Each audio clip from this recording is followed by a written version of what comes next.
Alright, so here is the finished product, and look at that. This glass stove looks like a mirror now.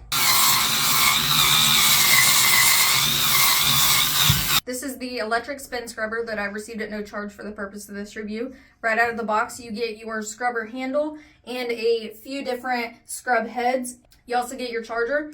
It does not come with a wall outlet, but most everyone has one, so that's no big deal. With the scrub heads, you have a big scrub head, and all of these just pop right on, just like this, and pull right off. But you have your big scrub head, your detailed scrub head, and then you also have a microfiber scrub head and a heavy-duty abrasive one.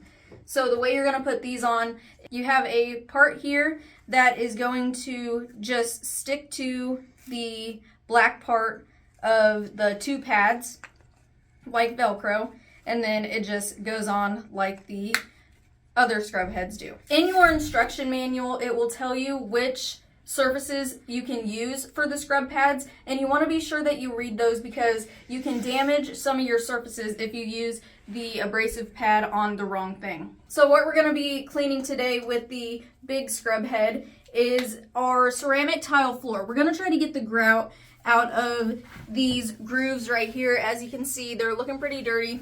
So we're going to see if this scrub head can't get it out, and it is just one speed. You can't go any slower and you can't go any faster.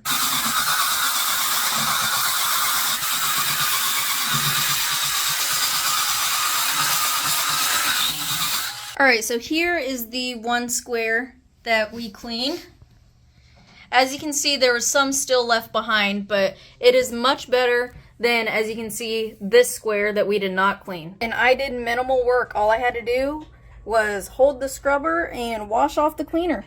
So yeah, if you are looking for a cleaning tool that does the cleaning for you, then the electric spin scrubber is definitely something to put on your list.